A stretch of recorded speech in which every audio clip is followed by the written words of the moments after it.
Financial Independence Retire Early, also known as FIRE, is a movement devoted to extreme saving and investing in the present so that a person can retire much earlier than the traditional retirement age of 65. The FIRE movement prioritizes saving and investing 50 to 70% of a person's income, if not more, to ensure that early retirement is possible. In this episode, I am breaking down the FIRE movement in detail and sharing why it doesn't work for me or my dream life. My goal is to give you more context on the movement, along with my rationale for just taking a softer approach in the present. And even if that means it's at the expense of an earlier retirement for me. Hey there, I'm Raya Reeves, and over a decade ago, I turned my life around through budgeting. I went from being an overspender deep in credit card debt to being the founder and full-time money coach of City Girl Savings. Now, I help women work towards their dream life and tap into their financial power one budget at a time. I fully believe you can live a life you love with a budget, and I'm living proof. The weekly City Girl Savings podcast focuses on the intersection of money and the City Girl lifestyle. Join me every week along with some special guests as I share my experiences, advice, and guidance on navigating life and money as an experience-loving millennial. So let me spend some time actually explaining the FIRE movement and what it looks like. The followers of the FIRE movement essentially dedicate a majority of their income to savings. And when I say savings, I mean investing it in a retirement portfolio or even a general brokerage account, right? So they take a lot of their income and instead of putting it in a bank account or spending it, they put it in an investment account, whether that is a 401k or just a regular investment account. But essentially, followers of the FIRE movement hope to be able to quit their jobs and live solely off of small withdrawals from their portfolio decades before they reach age 65. So this movement has actually become very popular with millennials. And here's kind of the approach they take. So they maintain an extreme savings lifestyle while they're in the workforce. So they are not traveling. They're not spending their money on anything that's non-essential. They're keeping their expenses as low as possible, even if that means like living with parents. From there, they invest up to 70% of their income, if not more. And then when their investments hit 25 times their annual expenses, they quit their jobs and retire altogether. From there, they follow the 4% withdrawal rule. So to cover their living expenses after retiring at a young age, they withdraw 4% of their portfolio annually. So that could be just like one lump sum withdrawal at the start of the year, or it can be broken up into withdrawals throughout the year. But the goal is 4%. And depending on how much they actually need to live on annually, this may require some extreme discipline and minimalism on a daily basis. I do want to add that the 4% rule is just a general guideline for retiring in 30 years. It's not a one-size-fits-all percentage. Now, I previously mentioned that when their investments hit 25 times their annual expenses, they quit their day jobs or retire altogether. So I want to spend a little bit more time here talking about this rule of 25. So the rule of 25 says that you need to save 25 times your annual expenses to retire. And to get this number, first you multiply your monthly expenses by 12 to figure out your annual expense number. Then you multiply that annual expense amount by 25 to get your FIRE number, or essentially the amount you'll need to retire. So let's kind of run through this with some numbers. If your monthly expenses are $5,000, you multiply that by 12 to get an annual expense amount of $60,000. So $60,000 is your annual expense number. Then you multiply that by 25 to get your FIRE number. So to assume that 5,000 in monthly expenses times 12, your annual number is 60,000, multiply that by 25, and you'll have a fire number of $1.5 million. So if we're thinking about the fire approach, someone who has annual expenses of $60,000 would continue working, investing, extreme savings and minimalism until they hit 1.5 million in their investment account. So once they have their fire number, they save and invest as much as possible in the present. And instead of, letting growth compound over time, they do everything as much as possible in the present to hit that number as quickly as possible so that they can retire. So wrapping all of that up, how the fire movement essentially works is figuring out what you'll need to have on an annual basis, whatever that amount is. So basically your expenses times that by 25, whatever number that comes out to be, that is essentially your fire number. So you would want to grind, keep your expenses so low, save, live a minimalistic lifestyle as hard as you can to hit that number as quickly as you can so that you can quit your day job and essentially retire. So that's how the fire movement works. I do want to share that there are a couple of fire variations. So there's something called fat fire, lean fire, and barista fire.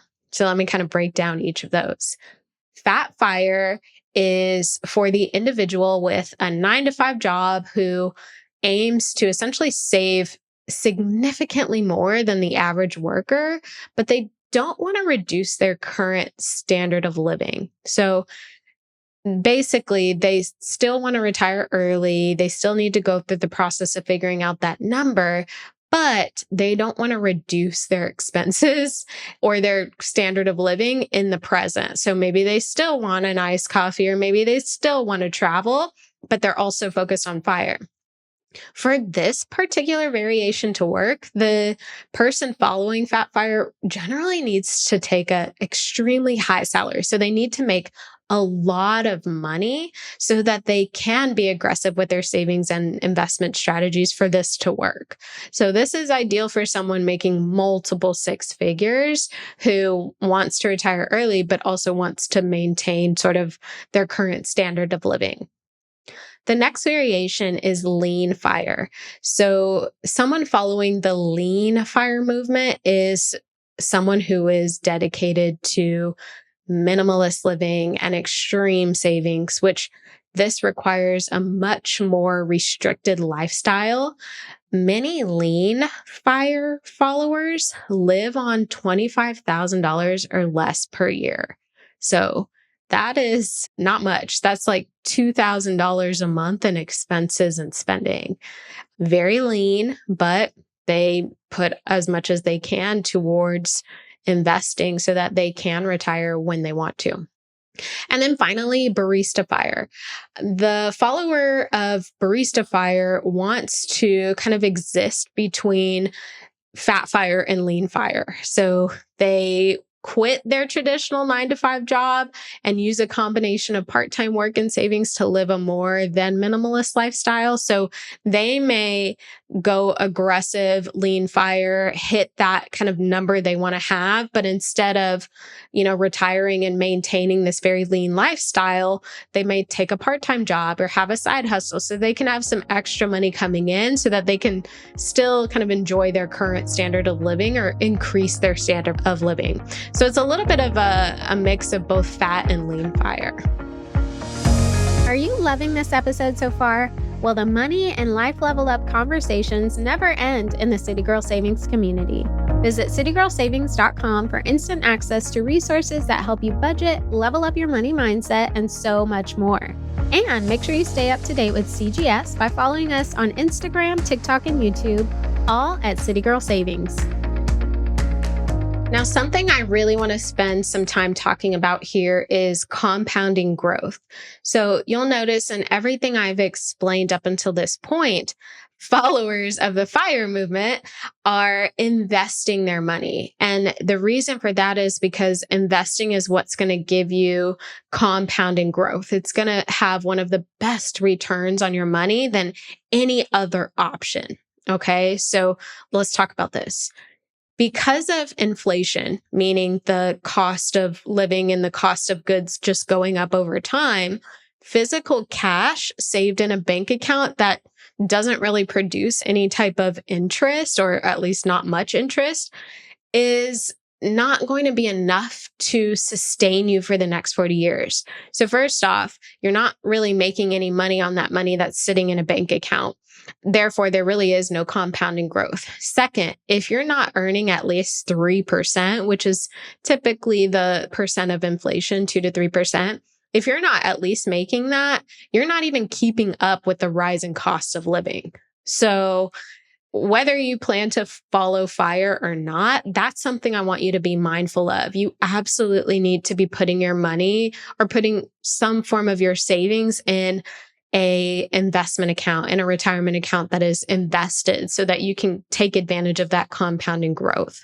So saving and investing in tax advantaged retirement accounts can help you significantly because of that compounding interest and growth. So IRAs and 401ks are accounts that you can use to invest for retirement. Roth IRAs require you to pay the taxes up front. So meaning when you contribute to a Roth IRA, you have already paid taxes on that money. So the benefit of that is your investments grow tax-free. So after 25 years, if you are ready to retire and pull that money out of your Roth IRA, you're not going to be taxed on it. You've already paid your taxes, you paid your dues, and you can essentially make qualified withdrawals completely tax-free in retirement. Traditional IRAs, on the flip side, and most 401ks are pre-tax. So you contribute pre-tax money, money that has not been taxed. So sure, you're putting essentially more money in there in the present. And as that grows over time, when you're ready to take that money out, you're going to be paying taxes on the money you take out. So what I tell my clients is to think about, what do you think your life is going to look like when you're ready to retire? Are you still going to be making money because you have rental properties or a business? Or are you just going to be chilling? Like, I don't want to do anything. I don't want to work. I don't need anything. If you expect your income to be higher in retirement, or you expect to be making more money in retirement, then it makes sense to pay the taxes now, right? Like, just get it over and done with so that no matter how much money you're making, you can pull that retirement money tax-free. If on the flip side, you think in retirement, I'm not really going to be working, I'm not going to be making all this kind of money, then it makes sense to pay the taxes then when you're in a lower income tax bracket. So you really do need to think about what will work best for you and your life. And I know retirement may be very, very far in the future for you, but think about just your life now. Like for me, I know I'll probably always have my fingers in something. I know I want to be in real estate. So it just makes sense for me to pay the taxes now and contribute to a Roth plan. Another thing that I think I should call out is that IRAs and 401ks have annual contribution limits. So it may take you a while to actually reach that limit, but once you've hit the limit, the IRS will not let you add any more to that retirement investment account for the year. So from there, your next step would be to invest as much as possible in a general brokerage account. And I do want to say that when you take money out of your general brokerage account, you're going to pay taxes. There's no tax advantage benefit to that, but that's okay. You've already maxed out the IRA and 401k. So it is what it is.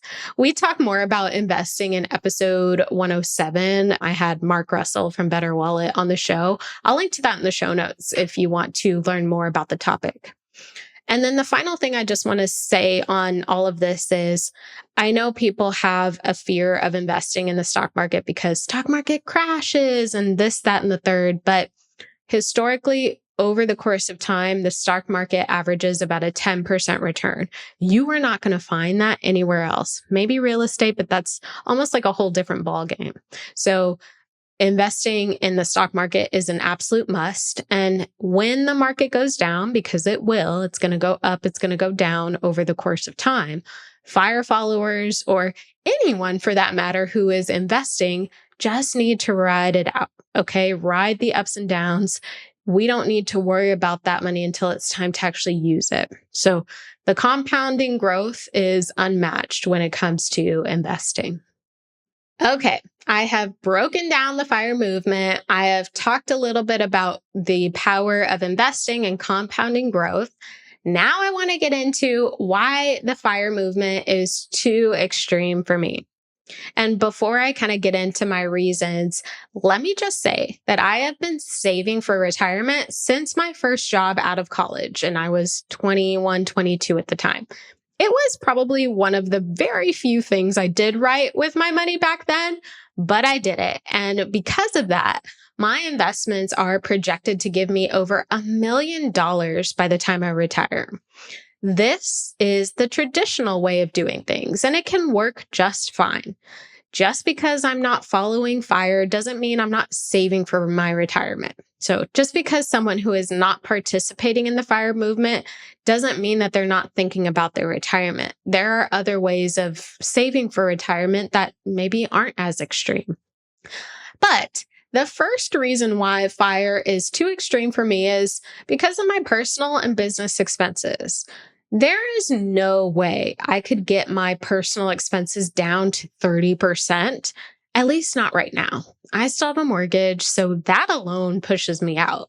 I would need to earn a higher salary, and that's not really where I'm at right now with what I have going on in my business. And sure, I could go out and get a corporate high-paying salary job, but that is not what I want for my life right now. I worked really hard to get myself to be in a position to run City Girl Savings full time. So FIRE wouldn't work for me because it's not in line with my dream life ultimately. The next reason why FIRE is too extreme for me is because I want to enjoy my life in the present. My dad died at 51. My mom died at 69, and they both worked extremely hard throughout their lives to obtain what they obtained, but I don't feel like they got the time to enjoy it. They were too young when they passed to really enjoy the fruits of their labor. And I don't want that to be the case for me. I want to enjoy my life in the present. Obviously, I'm a money coach, a budget coach. I want to do it responsibly, right? Like I want to budget for the things I love. I want to control my spending. I want to do all the things that I help other women do. But there is a way to enjoy your life on a budget. There is a way to enjoy your life and still reach your money goals. And FIRE doesn't really let you do that. So while I am currently saving for my future and my retirement, I do want to enjoy my life in the present, because what if I don't make it to retirement? What if I'm incapacitated?